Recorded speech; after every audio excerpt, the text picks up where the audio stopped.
السلام علیکم، میں ہوں حبیب اکرم اور آپ دیکھ رہے ہیں پروگرام نقطہ نظر۔ مجیب الرحمان شامی صاحب ہمارے ساتھ موجود ہیں اور آج شامی صاحب کے ساتھ جن موضوعات پر گفتگو ہونی ہے پہلے ڈال لیتے ایک نظر ان پر۔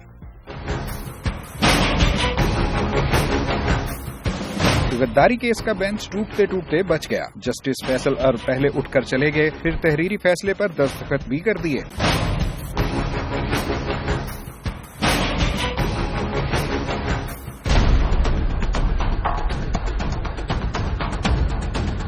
حکومت کی قید میں بچے اور خواتین نہیں ہیں۔ طالبان نے حکومتی موقف تسلیم کر لیا، آئندہ ملاقات 2 دن میں متوقع۔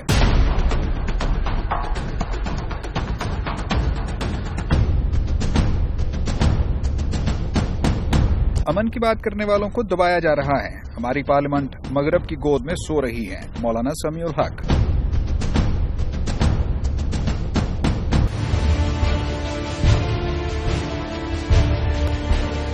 دنیا میں کوئی کھانا مفت نہیں ملتا، $1.5 ارب کیوں ملے؟ عمران خان کا قومی اسمبلی سے واک آؤٹ۔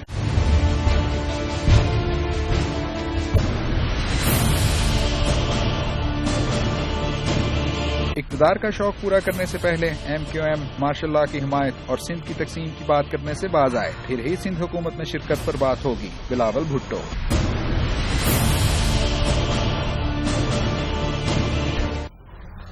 جی، مذاکرات کے حوالے سے ایک اور پیش رفت کے شامی صاحب مذاکرات کی طرف بڑھنے سے پہلے ہم پہلی خبر، معاف کیجیے گا میں تھوڑی ترتیب آگے پیچھے کر گیا، غداری کیس ہے آج ہماری سب سے پہلا موضوع۔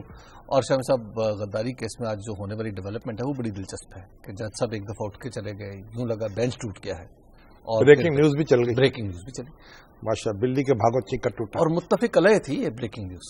تمام اداروں نے، تمام ویب سائٹس نے خبر دی کہ غداری بینچ ٹوٹ گیا ہے، جج صاحب چلے گئے، جج صاحب چلے گئے اور وہ نہیں گئے، تحریری صرف عدالت سے گئے، جی بینچ سے نہیں گئے۔ بالکل بڑی دلچسپ صورتحال ہے جی۔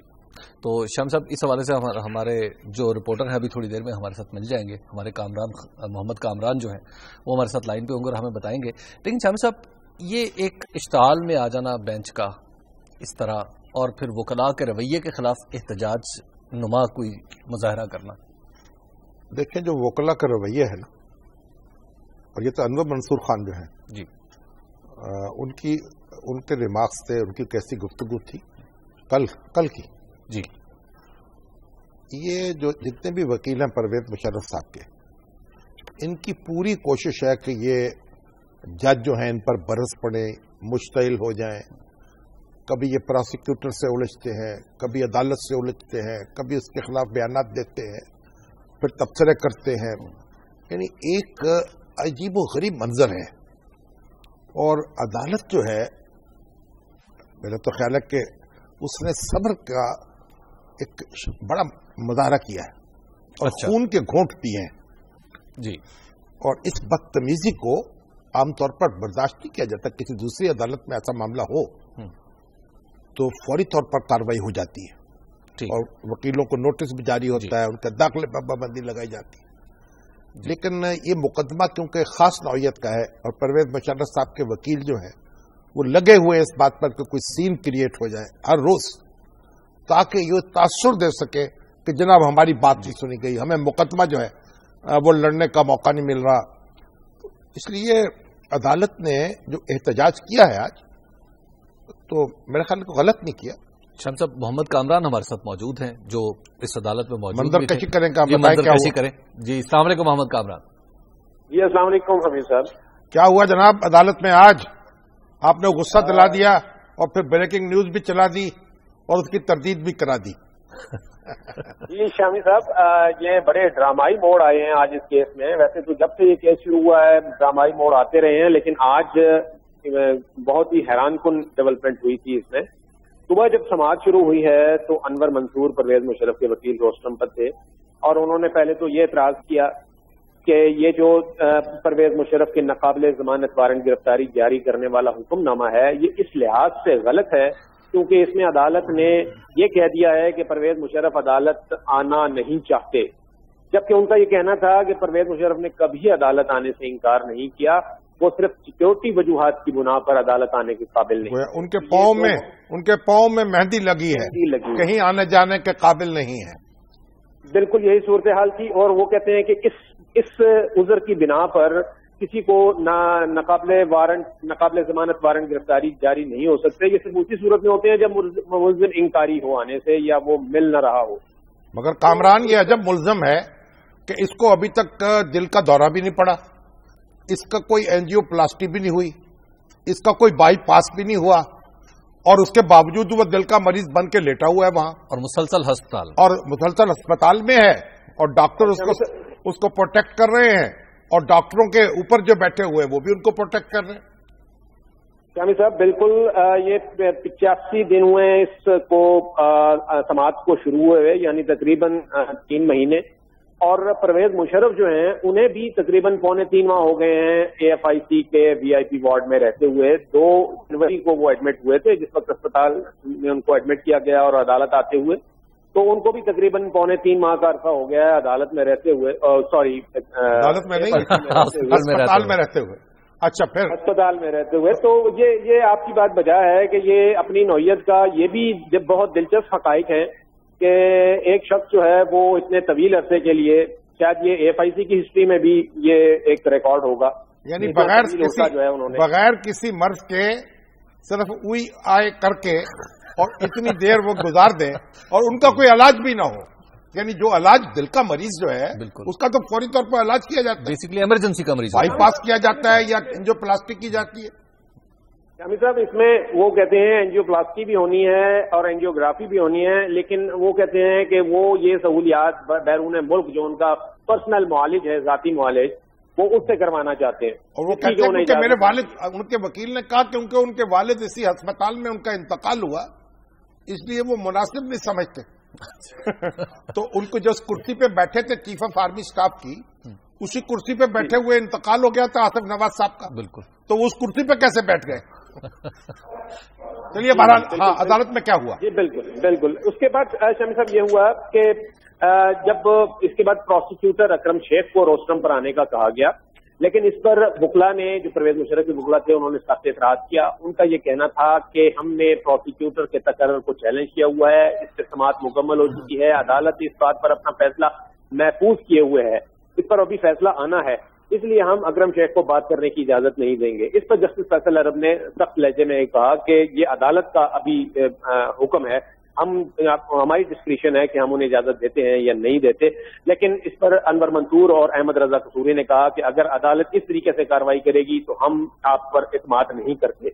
اس پر جسٹس فیصل عرب نے یہ کہا کہ وہ پھر ان حالات میں اس کیس کی سماعت نہیں کر سکتے، اور ان کا یہ الفاظ تھے کہ اس ملک میں ججز کی کمی نہیں ہے، اور اگر وکیل دفاع مطمئن نہیں ہے تو وہ بھی اس کی مزید سماعت میں دلچسپی نہیں رکھتے. یہ کہہ کر یہ تینوں جج صاحبان جو تھے یہ کمرہ عدالت چھوڑ گئے تھے، اور جس سے عملاً یہ کہا گیا کہ یہ بینچ جو ہے یہ ٹوٹ گیا ہے. تاثر یہ ملا آپ کو، تاثر یہ ملا، یوں کہے نا؟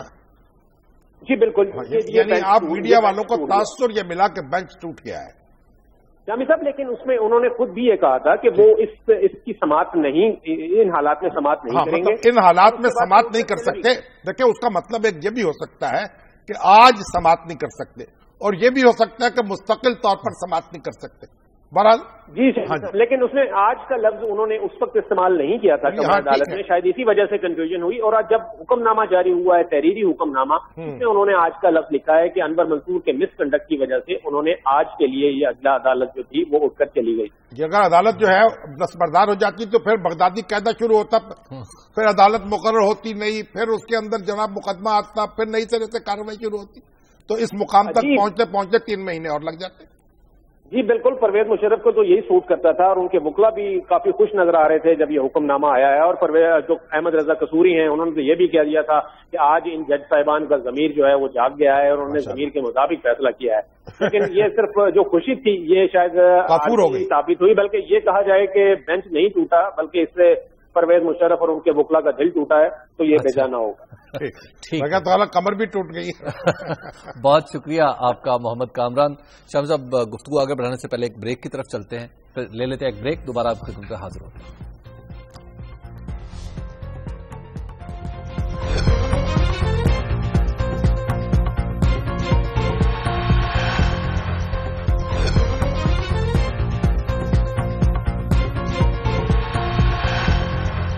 نظر میں ایک بار پھر خوش آمدید. بات ہو رہی تھی غداری کیس کے حوالے سے کہ اس کا بینچ ٹوٹ گیا تھا اور پھر جڑ گیا.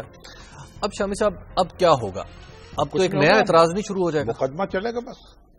میں تو دیکھیے اکرم شیخ صاحب جو ہے نا جی، ان کی شہرت یہ ہے کہ وہ بہت جلد غصے میں آ جاتے ہیں. ٹھیک. بلکہ بعض اوقات تو آگ بگولا ہو جاتے ہیں. لیکن انہوں نے تو اپنے آپ کو سنبھال کے رکھا ہوا ہے اور ان کے جو مخالف ہیں وہ ان پر حملہ کر رہے ہیں تابڑ توڑ. بالکل کر رہے ہیں. اب یہ بھی وہ بھی ضبط نفس کا مظاہرہ اس لیے کر رہے ہیں کہ ان کی وجہ سے کہیں کھنڈت نہ پڑ جائے. ٹھیک. تاکہ بس کسی طریقے سے یہ ہانکا کر کے لے آئے ان کو جہاں ان کا شکار ہونا ہے. ٹھیک ہے. اور وہ 31 تاریخ کو بالآخر کب تک بکرے کی ماں بلکہ بکرے کا ابا یا خود بکرا بلکہ کب تک خیر بنائے گا؟ شامی صاحب اگلی خبر کی طرف چلتے ہیں اور وہ ہے طالبان کے حوالے سے. جو نئی پیش رفت ہے اس میں تو یہ بتایا جا رہا ہے کہ طالبان کو حکومتی موقف پہ یقین آ گیا ہے کہ حکومت کے پاس بچے اور عورتیں نہیں. اب پتہ نہیں یقین آ گیا کہ نہیں آ گیا. اب تو آج وزیر داخلہ جو ہے جی ان سے ملاقات ہوئی ہے کمیٹی کی جی، اور ہمارے میجر عامر صاحب جو ہیں وہ بھی اس میں شامل ہوئے. اب میجر عامر صاحب نہ طالبان کی کمیٹی میں ہے اور نہ حکومت کی کمیٹی میں ہے. اس کے باوجود وہ ہر کمیٹی میں ہے. ٹھیک. کیونکہ ایک بنیادی کردار ان کا ہے اس وقت بھی جی. اور وہ طالبان کے ساتھ مذاکرات کے لیے بھی گئے اور میں نے سنا ہے کہ ان سے الگ بھی گفتگو ہوئی ہے طالبان کی. ٹھیک. تو طالبان کی اپنی کمیٹی سے بھی الگ گفتگو ہوئی, دونوں کمیٹیوں سے مشترکہ ہوئی, اور پھر میجر عامر صاحب سے الگ گفتگو بھی ہوئی. اب اس میں کیا کیا باتیں ہوئی اب یہ تو ہمیں معلوم نہیں ہو سکا, لیکن بہرحال یہ معاملہ ہوا. اچھا. اور جب یہ لوگ گئے ہیں تو 10-12 کلومیٹر کا فاصلہ انہوں نے طے کیا ہے, تو پورے پروٹوکول سے ان کو لے جایا گیا. دونوں طرف ان کے وہ گارڈ کھڑی ہوئی تھی پورے طالبان کی. اچھا. اور روٹ لگا ہوا تھا, جیسے آپ کو پتا نا وزیر اعظم جاتے ہیں, صدر جاتے ہیں, ان کا روٹ لگتا ہے نا. دوسرے لفظوں میں کہہ لیں طالبان کے گھیرے میں تھے نہیں, یا طالبان کا روٹ لگا ہوتا, وہ انہوں نے آنکھیں بچھا رہے تھے. اچھا. ہاں, تو آپ یہ کہہ سکتے ہیں استقبال ہوا, پھر دمبے بھی کھلائے گئے ان کو. اب یہ ہے کہ سنا یہ ہے کہ بات چیت اچھے ماحول میں ہوئی. ٹھیک. اور یہ جو طالبان کا کہنا ہے نا کہ عورتیں اور بچے جو ہیں ہمارے وہ تحویل میں ہیں, افواج پاکستان نے اس موقف کو تسلیم نہیں کیا, اور فوجی حکام نے سختی سے اس کی تردید کی ہے اور کہا ہے کہ ہم بھی مسلمان ہیں اور اب مسلمانوں بھائیوں کے ساتھ اس طرح سلوک نہیں ہو سکتا بچوں اور عورتوں کے ساتھ. ٹھیک. اور خود مولوی فضل اللہ یعنی فوجی حکام یا فوجی ذرائع سے مجھے جو معلوم ہوا کہ مولوی فضل اللہ کے جو اہل خانہ تھے ان کو پکڑا گیا تھا, وہ حراست میں آئے تھے. اچھا. لیکن ان کو بھی رہا کر دیا گیا تھا. ٹھیک. تو یہ روایت نہیں ہے کہ عورتوں کو اور بچوں کو گرفتار کیا جائے. تو اب انہوں نے یہ کہا, وزیر داخلہ نے بھی اس بات کا نوٹس لیا ہے اور طالبان سے یہ کہا ہے کہ وہ اگر کوئی لوگ ایسے ہیں ان کے نام دیں, ان کا پورا محلے یا قبائل ان کے بتائیں, تاکہ پتہ چلے کون سی خاتون, کون سا بچہ کس علاقے کا کہا جا رہا ہے کہ تحویل میں ہے, پھر اس کا سراغ لگایا جا سکے, پتہ کیا جا سکے. تو ابھی تک کی اطلاعات کے مطابق حکومت کا بھی اور فوج کا بھی یہ کہنا ہے کہ ہمارے پاس بچے اور خواتین نہیں ہیں. جی. اب طالبان جو ہیں انہوں نے ابھی تک تو سنا ہے کہ صرف جو ڈاکٹر اجمل صاحب ہیں جو وائس چانسلر پشاور یونیورسٹی, جی ان کے بارے میں یعنی اقرار کیا ہے کہ وہ ان کے پاس ہے. ٹھیک. باقی جو موسیٰ گیلانی صاحب ہیں, حیدر گیلانی شاید, سوری حیدر گیلانی, آپ نے میرے منہ میں موسیٰ ڈالا ہوا. حیدر گیلانی صاحب ہیں اور وہ جو ہمارے شہباز تاثیر, جی شہباز تاثیر, وہ دونوں جو ہیں ان کے بارے میں ابھی اس طرح اقرار نہیں کیا. انہوں نے کہا کہ یہ دوسرے گروپوں کے قبضے میں. اور یہ سنا اس طرح کی بات بھی ہوئی کہ جو پیپلز پارٹی کے لوگ اس سے شکوے ہوئے, جس طرح بلاول بھٹو صاحب جو ہے بیانات دے رہے ہیں, رحمان ملک بیانات دے رہے ہیں, اور پھر سندھ کی جیلوں میں جو قیدی ہیں طالبان کے ان سے بڑی بدسلوکی کی جا رہی ہے, ان کا کہنا ہے. تو کمیٹی نے کہا کہ ٹھیک ہے ہم اس کی تحقیقات کریں گے اور سندھ حکومت سے بھی بات کریں گے. تو طالبان کی طرف سے یہ بھی کہا گیا کہ اس کا مطلب یہ ہوا کہ سیز فائر پیپلز پارٹی کے ساتھ نہیں ہوئی. ٹھیک. اور لیکن ہماری جو کمیٹی ہے اس کا کہنا یہ ہے کہ نہیں، یہ سب کے ساتھ ہوئی ہے، یہ ریاست پاکستان کے ساتھ ہوئی ہے اور اس میں کسی پر کوئی اٹیک نہیں ہونا چاہیے، اور پیپلز پارٹی بھی مذاکرات کے پروسیس میں شریک ہے، کیونکہ جس اے پی سی میں فیصلہ کیا گیا تھا کہ مذاکرات ہونے چاہیے اس میں پیپلز پارٹی کی بھی موجود تھی، اس کے بھی دستخط۔ اب دیکھیے نا، اب بلاول بھٹو صاحب مختلف بیانات دیتے ہیں، بہت سے دوسرے دوست بھی، رحمان ملک صاحب نے بات کی ہے، لیکن اس بنیادی حقیقت کو نہیں جھٹلا سکتے ہمارے ایم کیو ایم کے دوست بھی اور پیپلز پارٹی والے بھی، کہ جب فیصلہ ہو رہا تھا کہ بات چیت ہونی چاہیے کہ نہیں ہونی چاہیے، انہوں نے اپنے دستخط بات چیت کے حق میں کیے تھے۔ تو اس کے بعد میں موقف کی تبدیلی بھی تو ممکن موقف ہوتی کی تبدیلی پھر کیسے ہو جائے گی؟ جب بات چیت ہوئی نہیں تو تبدیلی کیسے ہوگی؟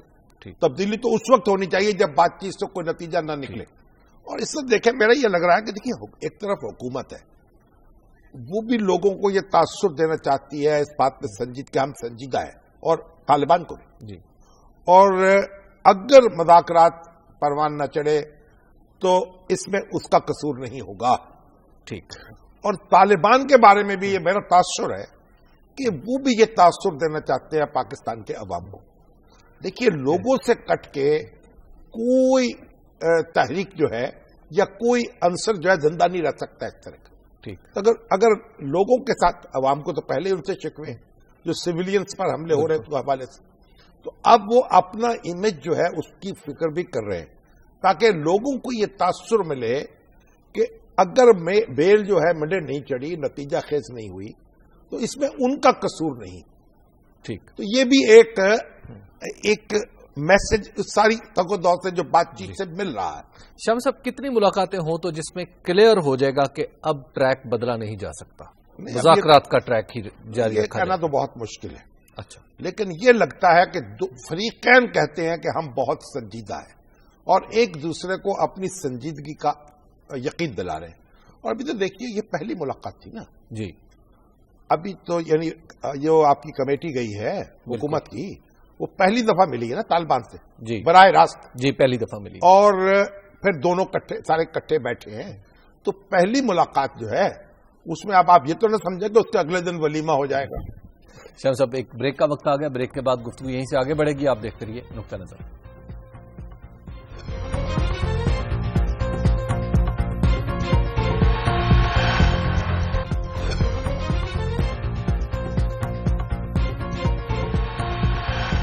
نقطہ نظر میں ایک بار پھر خوش آمدید، بات ہو رہی ہے مذاکرات کے حوالے سے۔ شامی صاحب، مذاکرات پہ کچھ دیگر سوال ہے، لیکن ایک سوال بڑا ذہن میں آیا، وہ یہ ہے کہ عرفان صدیقی صاحب کہاں پہ ایک دم چلے گئے، منظر عام سے غائب ہو گئے؟ عرفان صدیقی صاحب جناب وزیر اعظم سیکریٹریٹ میں ہیں۔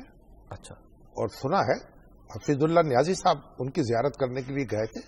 اچھا، تو انہوں نے بتایا کہ جناب جو چودھری پرویز علیہ صاحب کے پاس جو حصہ تھا نا، جی جی، وہ ان کے پاس ہے، ان کے کمرے میں بیٹھتے ہیں وہ جو ڈپٹی پرائم منسٹر کے طور پہ، پرائم منسٹر کے طور پہ جہاں وہ بیٹھتے تھے۔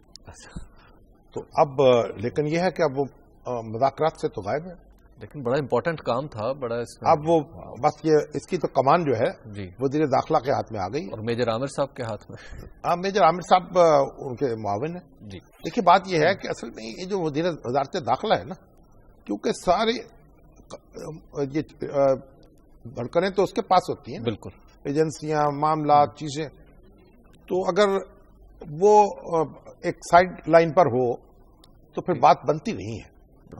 اچھا شام صاحب، ایک تاثر یہ ابھر رہا ہے عرفان صدیقی صاحب اور کام کریں، ان کو کالم وغیرہ دوبارہ لکھنا شروع کر دینا چاہیے، اور بہت سے کام ہیں، دیکھو قومی امور کے وہ ہے نا، بالکل، اب قومی امور جو ہیں وہ ان کو تھوڑی تو نہیں ہے، جگہ جگہ پھیلے ہوئے۔ ٹھیک ہے شام صاحب، ایک تاثر ابھر ہے مذاکرات کے حوالے سے کہ طالبان یہ مذاکرات کو اس لیے طول دے رہے ہیں کہ وہ ٹائم گین کر سکیں۔ یار یہ کب سے بات چیت جاری ہے، کب سے جھگڑا ہو رہا ہے؟